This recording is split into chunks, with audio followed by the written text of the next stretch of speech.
value your time. That is one that coaches, me included, I'll either give a bunch of time to people because I care deeply about you. So you ask me for something today and I got to drop everything to do it. I do it. And I know as coaches, we do that a ton of times. And that valuing our time piece, I think, is important because our time, whether I'm marketing or doing something or just trying to live a normal life outside of my work time, is immensely valuable. And it's things that we would teach other people, like to value their time and to make sure when they go home, they're at home and they're present at home, and then come to work and be present in a meeting, all those things. And so I think we underestimate at times the things that we teach people, making sure we're living them out just as wholeheartedly as we would want our clients to. So that'd be the big thing, importantly for yourself, so that you are doing what you want to be doing with your time. Welcome to Career Coaching Secrets, the podcast where we talk with successful career coaches on how they built their success and the hard lessons they learned along the way. My name is Davis Nguyen, and I'm the founder of Purple Circle, where we help career coaches scale their business to $100,000 years, $100,000 months, and even $100,000 weeks. Before Purple Circle, I've grown several 7- and 8-figure career coaching businesses myself, and have been a consultant at 2 career coaching businesses that are doing over $100 million each. Whether you're an established coach or building your practice for the first time, you'll discover the secrets to elevating your coaching business. Welcome to Career Coaching Secrets Podcast. I'm Pedro, and today's guest is Ryan Bouda, a founding partner of Leap Training and Coaching, where he helps leaders and organizations strengthen culture, elevate communication, and unlock innovation. As a certified coach and conversational intelligence practitioner, he specializes in executive coaching, team development, and culture transformation. Ryan works with leaders and teams to move from surface level collaboration to deeper trust and engagement, helping organizations reach their next level of performance and impact. Welcome to the show, Ryan. Wonderful. Appreciate you having me. It's a beautiful introduction here. So I'm glad. Yeah, great to have you, man. You can blame your LinkedIn, that's yes, which is basically probably what you outdated do. at this point, right? You put it up, you write something nice, and then you forget about it. Completely feel you, totally get it. And, talking about outdated, I like to dive a little bit into the origin story, Ryan, rewind a bit. So every coach has that moment where they look at their life and say, yeah, I guess this is what I'm doing now. Right? So when was that for you, man? Mine was about 10 years ago, and it's a twofold part. My grandmother had been an executive coach for, at that point, about 15 years. And I had worked in her business in the summers and just kind of supported the back end things. But I knew the type of work she did, things she worked with people, what she talked about, and just loved it. And I had been going to school, or was in my last semester of school, for construction and engineering. I had my few internships. I was in a job position there, had just gotten offered. And I remember sitting there with this offer in January of my last year. And I was like, this is not what I want to do. Like, I do not want to be building these buildings. I do not want to be managing the schedules. I love working with people. And I remember I called her up. She was on an actual training session. So she was sitting in a hotel room by herself. And I called her and said, what would you say if I wanted to come work with you instead? And from that day, before I even finished my degree, my undergraduate, I started working with her. And so she kind of started mentoring me. And immediately I knew from the conversations I got to have with some clients and some early on people that this is what I was meant to do. I love helping people and supporting people and helping them get through barriers and obstacles and try to live their best life and then help influence people around them in their workplaces. So it was just that moment where I was like, this is not what I'm supposed to be doing. And now I have it. Right. I mean, it's not so common to see someone who's picking up from grandmother from a coaching perspective. This is somewhat of I would say, I'm not going to call it a new space, but it's not that common. I haven't heard that before. That is so interesting that she was in the good old days already being a coach, so, and how that influenced you during your own journey. So yeah, I love that. Okay. And when did it shift from, I'm helping people to I'm building a real business around this? And I know you worked under your grandmother, but to see that transition, when that happened. The biggest part of that transition happened for me when she actually moved into, so it was her and my grandfather actually did a bunch of the trainings. And when they both moved into what we might call semi-retirement, which was, hey, I'm done really working. I'll come to things, or I like to do a little bit, but I'm done. that was the moment where you get that realization that this is really a business as well as here I am to help and grow people, but it's a business, right? It's part of my livelihood. It's part of what allows me to do these things. And so that shift became when it was just me by myself, really trying to Mhm. grow the business to the next level, not just rely on someone else or other people and say, okay, what does it look like for me 5 years from now to have a successful running business? What does it mean for me to as well, like grow my tools and my concepts around things that I start to see as trends rather than just kind of regurgitating things that I've been taught and learned. So it's that transition maybe happened like 4 years ago when they moved into semi-retirement. And so since then, I've been growing the business and really seeing it as my own process.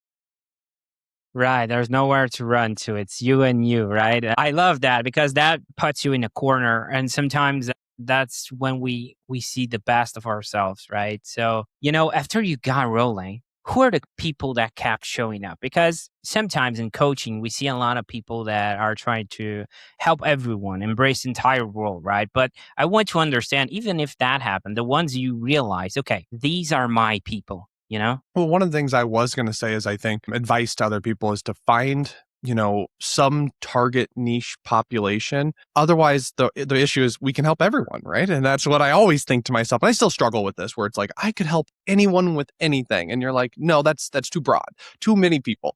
And so what I found was that the organization, so companies became my bread and butter, my relationship, because I was able to find a relationship with maybe a CEO or an HR person, and they would have mini leaders that were a part of their organization. And so whether it be all at the same time or over time, got to work with different people and didn't have to go find all those individual people. And so I found that companies really started to connect with it. And in particular, we have a lot of healthcare organizations and hospitals and health systems. And one of the things I found was really looking for the organization that didn't have the internal development support. Some of the larger organizations have it, and they might not touch everybody, but they have it, so they're less likely to start with it. And so I found a lot of smaller organizations who didn't have those oversight and huge support systems of development and were really interested in growing their people so that they could thrive and their cultures would thrive, and the people that they serve, clients, patients, etc. And so that was kind of my little niche was smaller organizations who wanted that development, thrived on it, but couldn't quite get that level of it internally. Interesting. I love the niche, how you brought it up, and I love the fact that it is so specific, so it's almost laser focused. Now that's the coaching side, right? Now let's talk about the part nobody escapes: marketing. So how do those organizations like hospitals, healthcare, and that have no internal development support actually find you? I was going to say that was another piece of advice, which is to remember you're running a business and marketing is a huge part of that. And that's been something that I've learned, failed, learned, failed, learned, failed many times over the career because you get so invested in the people or the growth that you forget, well, I am running a business. How do I grow this? How do I keep doing that? And so I've started to create a little bit more structured process to everything from a testimonial from a client that I'm working with, whether it be video or written, to referrals and conversations around those things, as well as keeping my organizations intact. And so the way people usually find me is from probably two normal avenues is either referrals and references, which I have found in my career, I have to make an emphasis towards. I have to see it as this is a business that I'm growing and I need to ask and request and see who these people know and how would they connect me with them and stay on that. Not because my clients don't love me or get great results or really enjoy the process. It's just they're not always thinking about like, oh, I wonder what Ryan is looking for next and how could I help him? And so we're having to put ourselves out there and do that. And I am still in because I love growing and I love new opportunities. And I mean, we're not at a point where we're like, hey, I'm done. I don't want to get any bigger or do anymore. I'm still doing the marketing. So I still do all the cold calling and cold emailing and cold reach outs and things like that I've been doing for my whole career. It's not my favorite part of the business, but it's a part that's necessary to keep growing and find new people and get outside smaller communities. And so I continue to do that even though it's hard and it's successful in the way that it is successful. I love the fact that you brought that up. Especially in the marketing effort, it always brings back to people not wanting to do stuff. That's hard. I don't feel like it. So it needs to bring us back to intention and what exactly are we trying to deliver here, right? It's like if you really believe in the outcome you're delivering for your clients, that's just one step of the process. It shouldn't be, at least on my perception, it shouldn't you shouldn't be able to struggle so much because yeah, I understand it's not easy and I've did that in the past also. Even in my business I do that. But it's just sometimes part of the gig if you have that focus, that vision that you're going to help these people. It's just part of the process, right? And I think I had a coach kind of work with me on this a little bit when I was struggling with how to do that. I saw it as salesy and markety, and I didn't love that. It's just one wasn't my background, wasn't something I enjoyed, but also didn't love the feeling of it because for whatever reason we have a stereotype that's taking advantage of people, things like whatever you want to call the stereotype. And he helped me reframe that a lot, which was why are you calling these people? Why are you emailing them? Why are you reaching out 5 times? What is the purpose? And it's because it anchors to that why. Like because I've seen the impact of this for my life and my relationships as well as for my clients. And it's like, so I am calling you to share about that, not to sell you a package. It's like I'm calling to share about the outcome, the impact and those things. And if someone isn't ready to hear that, that just means right now where they are in life, they're not ready for that shift or that change or whatever it is. And it's not a me thing. And those couple shifts in my perspective have helped a lot of like, oh, I do love sharing about my work. So instead of seeing it as I hate cold calling or cold emailing or doing that, it's like, but I do love sharing about my work and I love sharing about the impact. I love sharing about, how it's impacted me. So that little shift helped me a lot from my coach of kind of rewording that. I have a couple things written up on my wall here that just remind me of that when I'm doing those things. I love that, man. And okay, now let's talk business for a second, right? So people find you through referrals or the marketing Yep. effort, let's call it like that. So they resonate with your work and eventually they want to know what working with you actually looks like, right? So everyone builds their coaching business a bit differently. So when someone actually becomes a client, Brian, what does that experience look like right now? It's grown over time. And one of the biggest growths has been the decision to say, this is what it looks like versus anything that you want it to look like is what it looks like. Because it's harder to get results. When you have someone who's like, I'd like you to talk to this person for an hour and fix all their problems. You're like, well, it's quite a process in an hour. And so knowing a little bit more about the structure of what works for us has been the big thing. And so we have some different, packages that are designed where I say, okay, this is the minimum that I know I'll be able to get through whatever outcome that I'll set out with them. That's what it is. And it was a couple of years ago that we sold our first like prepaid full year coaching designed program that I finally got that kind of off the ground. And I remember one, it was an exciting piece, but then two, there's that moment where you go, okay, now I know for this physician that I was going to coach, like I know I can make a difference for him because he's going to show up twice a week for a year versus he's going to show up 4 times over 3 months. And it's like, it's so hard to get momentum going. So designing those packages. And the one thing that I've also learned is an onboarding process helps a lot. You don't need a bunch of fancy systems to do that. You just need a little bit of structure for yourself that says, hey, here's how I welcome them in. Here's maybe the forms I've created. 100% be on a free service. They don't have to be anything fancy, but just a little structure to your onboarding process has just helped me feel like I'm presenting a very professional product forward for people that is a very like business and product versus just a one-on-one coaching, because that part's really important and it's the crux of our business, but the rest of it gives that professionalism. And for me, I'm coaching a bunch of companies and professionals and different people like that who kind of expect a little bit of those structures to it. So that's what I've been designing as part of it, onboarding and the packages. Yeah, that's super important. I mean, your work seems pretty hands-on, right? We're talking about marketing effort, coaching one-on-one. We're talking about building that onboarding. You also have a coach. So how do you think about capacity so you don't stretch yourself too thin? Yeah. Right now, I am continuing to be eager to grow. I've yet to hit a capacity where I'm uncomfortable personally. And I haven't thought past that capacity, which is probably a little limiting, but I haven't thought past that. I've got a couple people who have actually coached me who I would use as my little like contract coaches if I needed that opportunity because I trust them. I've done coaching with them and I experienced their way of coaching and I love it. But I haven't thought much about it because my capacity is still there. And right now, I guess I've thought a few times about shifting the focus of the business and maybe I'm more of a business owner and I have other people coach, but that's the part that I love. And so if I'm going to expand, I'd rather have someone run the business things. I'd rather have someone run the marketing things because I love working with people and I don't know if I'm willing to give that up. And so right now, that haven't hit a capacity. I think that the reason for that is probably a mixture of where you price yourself a little bit, where you go, okay, I want to price it high enough where if I did fill my time, I'd be amazing. But if I don't fill my time yet, because I haven't quite got enough people who want to really commit to those higher level, like full on projects, that's okay. Because I'm really looking for that. So I think it's kind of a mixture of those things, keeping your prices right where you feel comfortable and where they're just stretching you. Because really early in my career, and that was my grandmother's first learning, was doing a bunch of free and very, very low cost coaching was really good for her at the beginning, but then started to be like, man, I don't have any time to grow my business and grow my processes because I'm spending all my time coaching people.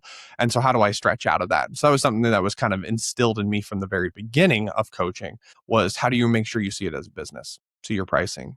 Yeah, I'm gonna jump on that boat immediately. I love touching that point, the pricing aspect. And I'm not mentioning about hard numbers, I get it. But that's something that I think every coach wrestles with at some point, and how to package their work because it's a self-worth path in a way. Sometimes you do that math with a too open calendar, like, oh, I could be doing X, Y, and Z, and these are, were these going to be filled or not? Because there's also the perception of value, right? If it's too cheap, people may like, is it worth it? And if it's too expensive, you might end up with, a lot of slots open. So how do you think about it today? And were there any lessons along the way that shaped how you landed where you are right now? Trying things out and trying to find out what works best for I would say each coach and their specific structure, their process, their clients that they're going after, what's the fit. For me and the organizations, my biggest learnings were structured packages is what they're most used to. So some structure, like here's A, B, and C, right? Here's what it looks like.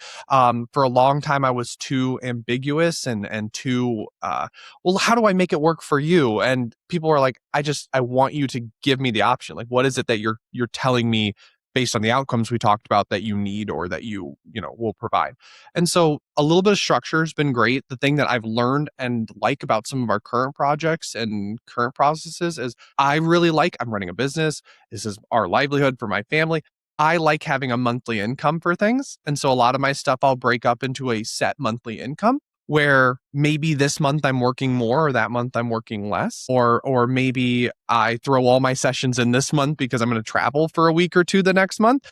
And it creates a little bit of consistency. And I've yet to have, and maybe someone will run into this, but I've yet to have a client or a company complain about my availability if I was gone for 2 weeks or something, as long as I'm meeting kind of the expectation of what's there. And so that's been one of my biggest learnings. And the thing that I like about our current structure, it's a little more monthly income with consistency has just helped the books. It's helped me. It's helped me plan ahead versus, a little hit and miss. One of our clients is like a pay per session. And it's a little bit more difficult to budget for because sometimes they're busy and they don't get around to their sessions. Sometimes they cancel and it's really up to my discretion of if I want to bill them or not. And I always lean on the no.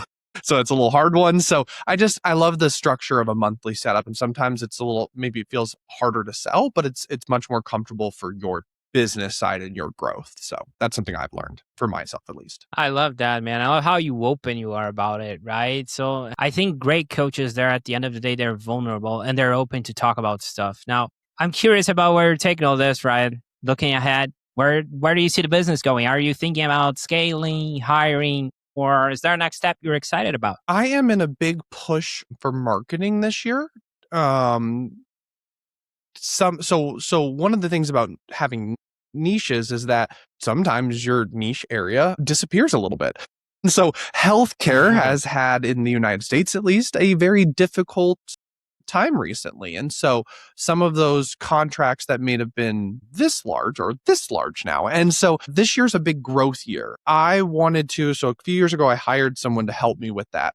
And it was fine and it went fine. But what I learned from that process was it was me who wasn't prepared for that. I didn't have the right processes in place, the right structure, the right training, which are things I teach people, but I didn't have in place.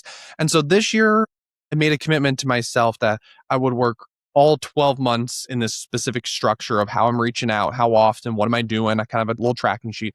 And so this year is really the fine tune the marketing strategy year so I can one, grow, and two, have felt out what works best so that then when I do bring someone on, and right now that person bringing on would probably be a part-time, very easy type of design for a business who doesn't have, a bunch of payroll or anything, which we don't. Um, that's probably the way I would start is that process. And so that's my next piece is fine tune my marketing ideas, fine tune my strategy so that when I do bring someone on this time, I can be more successful with them and they can be more successful. That was what was frustrating for her and I was just, I didn't have it ready. And yet I tried to put her in this position. And so if you're going to grow, that would be the big thing. And that's probably what we're looking at next is a little bit of growth in that area. Yeah, and I love the fact that you were able to tell me you weren't ready. And I would emphasize one other thing. It's like, this is common knowledge. Some people say this. It's like, oh, you need to outsource what you don't like and all of that, right? Which is 100% true. But at the same time, I think it's important for you to have a grasp on what are you outsourcing, right? Like you're doing the reps, you're calling people, you're reaching out, so you know what it feels like. You're not asking someone out of point of view, you have no idea what it is. I'm not saying you did that in the back and in the past previous experience you just mentioned, but it's something that I feel a lot of coaches, they outsource immediately and they don't have that, that notion, that idea of what exactly it looks like, the process itself. And sometimes they don't know how to track it and they're just trying to understand where they're at. I'm not sure if you have seen people like that. It's just brought up to my attention. I mean, I felt that. I think the biggest part that I felt was this idea of at that point in stage, I wasn't, it sounds weird. I wasn't even sure what I was selling, right? If that makes sense. Like, it's like, what you do and how but you've never really packaged it or clarified it or put together something that's actually a good marketing piece of material to give to this person to utilize for their conversations. And since they're not the ones having client conversations and coaching people, they're not the ones who know how would I talk about that with someone? And so you're just throwing them kind of to the wolves of like, hey, just tell them we coach people and see if they're interested. And you're not quite preparing them to be successful, which in turn makes they're not satisfied in their role. You're not getting the outcomes. And so that was my biggest learning is like, I got to get a better clarity of what are we selling? If we want to reword how we're doing it to different, groups of people, okay, what does that look like? And how does this person really understand who she's selling to or who he's selling to and those types of things and what the outcomes are? Because I also try to cater a little bit to, I'm talking to someone who talks more about finance versus someone who talks about human development like HR and someone who's the CEO who looks at everything. Like all of your little bits of sales pitches are a little different. And so just being able to cater them a little bit. And so that was my biggest learning is I got to be more prepared for that, which I'm working for this year. A little bit more prepared for the pitch. Yeah.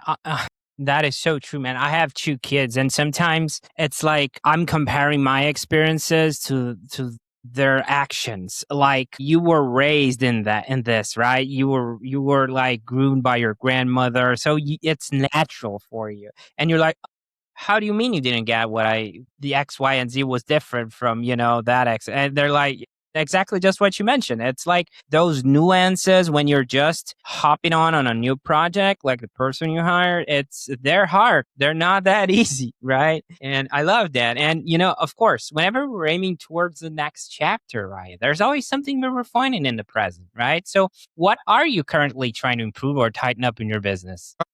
Right now, I'm in a process that I've been in for a while to complete a book. And it's on just communication, basically using a framework that I've designed over time. And I really want to finish that up because it's been a big passion project of mine that some people who are in this world know it's something where I've been working on it for way too long, where I'm like, I should have finished this a long time ago.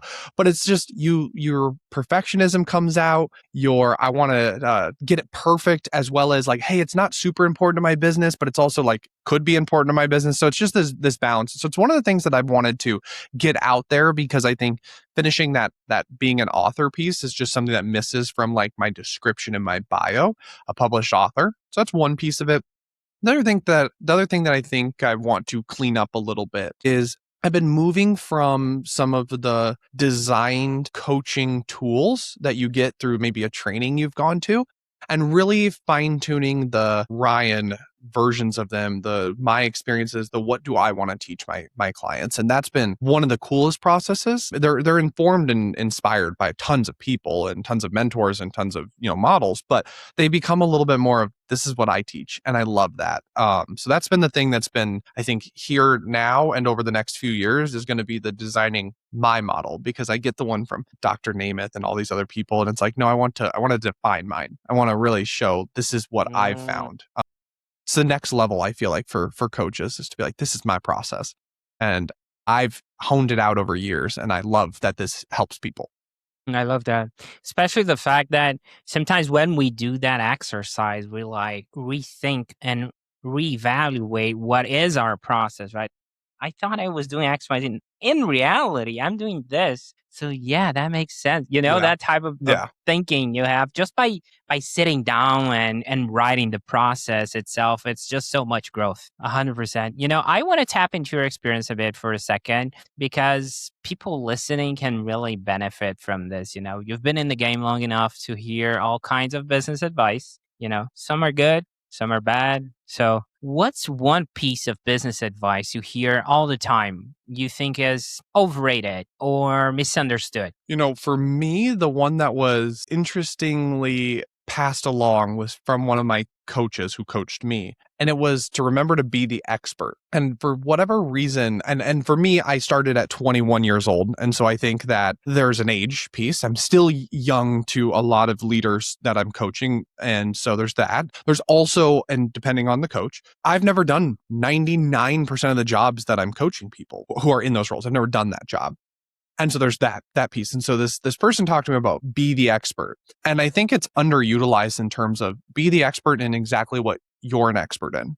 And so when I first experienced this, when he kind of gave me the advice in the first place, I had a CEO who had hired us to do a bunch of coaching across this organization. And it was our biggest contract. I was so excited. It was like paid up front. It was like this incredible concept for me. And then, I don't know, maybe 3 months in, I was like, well, this CEO is the problem. Like, based on all of these things, this person's the problem. And I remember prepping for the conversation, made my notes, all these things. And I sat down with them. And I remember letting the fears, get the best of me. And it was like, are you really going to tell this person who's the biggest contract you have, that they're the problem? And it just talked me out of it. I softened everything. I bounced around. I never really got the clarity that I needed. And I remember talking to my coach about it, and he said, remember, be the expert. You're the expert. And he said, you don't have to go in there and be mean and point, but be the expert in helping him or her or this person see how their behavior, how their actions are affecting other people. They get mad, they get frustrated. That's a normal reaction when you feel like, oh, I'm being attacked. And you help them see, no, this space here isn't attacking. This space is to help you get better at blank, whatever it is.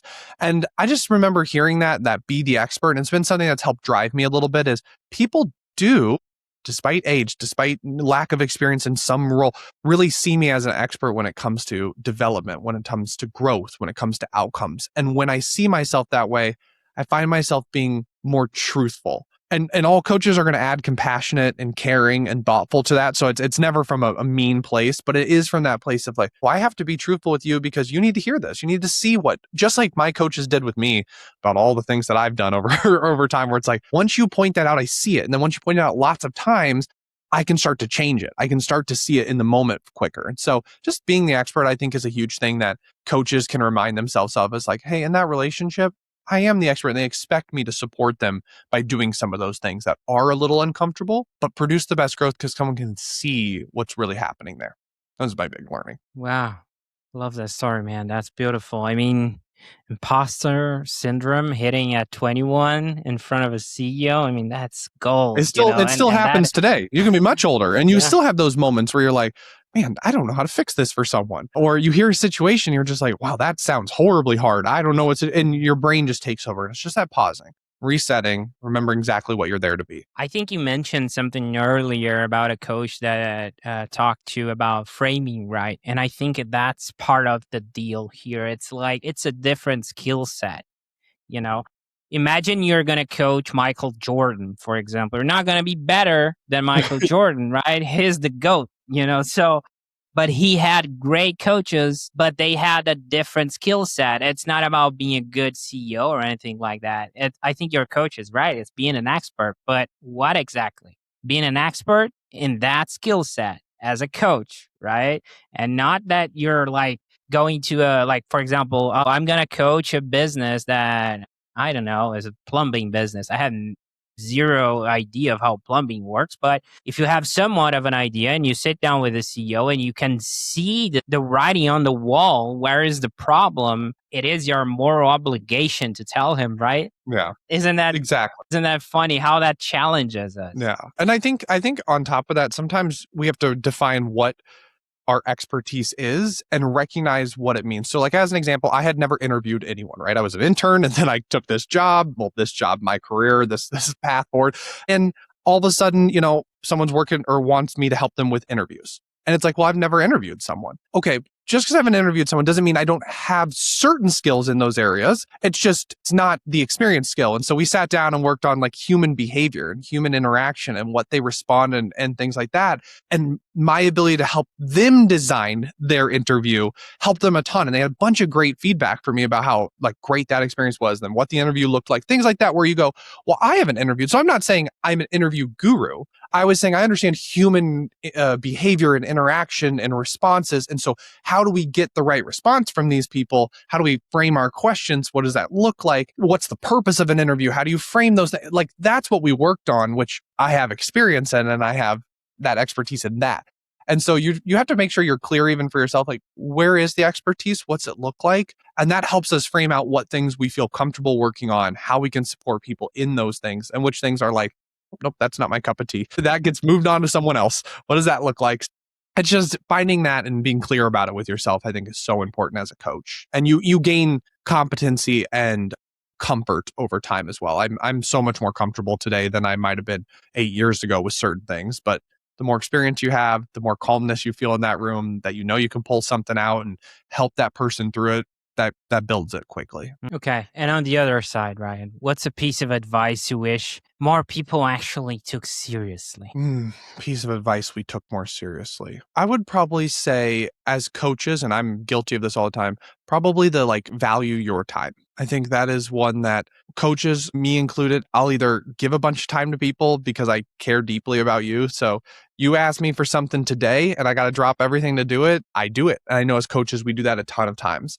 And that valuing our time piece, I think, is important because our time, whether I'm marketing or doing something or just trying to live a normal life outside of my work time, is immensely valuable. And it's things that we would teach other people, like to value their time and to make sure when they go home, they're at home and they're present at home and then come to work and be present in a meeting, all those things. And so I think we underestimate at times the things that we teach people, making sure we're living them out just as wholeheartedly as we would want our clients to. So that would be the big thing. Live out what you're telling people and value your time importantly for yourself so that you are doing what you want to be doing with your time. I love that, man. Especially the fact that we got to practice what we preach, right? If someone listening wants to connect with you or follow your work, Ryan, where can people find you and connect with you? Well, number one was LinkedIn. That's always a fun place because I try to stay a little bit active. It's not my social media hasn't always been my biggest piece, but that's one. Absolutely, go to the website www.yourleapteam.com and check it out. And definitely, here's what I would say: connect with me. I had a mentor coach when I first started at the 21 in my first program that I went to for coaching, who came out and mentored me. And we only made it through maybe a quarter of what he wanted to. And what I learned at that moment was I was not ready for his level of coaching. I was 21. I was not at a point in my life where I was ready for that. But I still remember so many of the lessons, think about them all the time where I am today of like, wow, like he'd be so proud of where I've come and how I've grown. And so I'd love to give back to others in the same type of way that he was willing to give to me. And so reach out, connect, find the website. There's contacts on there, and just reach out and connect. We love to learn about new coaches, people who are doing amazing things. I always use them as references or support if there's ever a place that needs specific focus, specific help. So definitely connect. I love that this is a community where we're all trying to work to help people live better lives, create better workplaces, have better families, impact communities. I mean, there's nothing better than that. I think that's the whole point of the Purple Circle group. Just continue to impact communities and lives. Exactly. You hit the nail in the head. And there were a few things you shared today that really stuck with me, Ryan. I would say your grandmother being an executive coach, it shows that it runs in the family. I really like that piece. And when you mentioned that this is really a business, I know coaches out there that somewhat know but they don't practice that. They have that, oh yeah, it is a business, but at the same time, they avoid certain conversations, right? They avoid conversation of like business-wide, like KPIs, and all of that are means to an end. So in order to impact people, you have to do the marketing effort. Sometimes you have to pick up the phone. You're gonna have people telling you no straight to your face, and that's just part of the deal. It is part of the deal. The sooner you accept that, the better. I need to emphasize and highlight the fact that you mentioned the target niche population, because I think I'm not saying you need to have a niche, but what I usually see is that it sounds like to not be treated as a commodity, it's good that you have one, because if you don't pick up at least one specific marketing point or one specific niche, there's so much noise that when they Google X, Y, and Z, the results are going to be on the millions instead of the hundreds. So picking that niche helps. And I like that you brought that up. Overall, Ryan, being so vulnerable about your mistakes, the hiring, the imposter syndrome. Yeah. So at the end of the day, man, I think coaching really is about being vulnerable. And it's only fair you do the same as your coachees are doing. You ask them so much when you're in a coaching session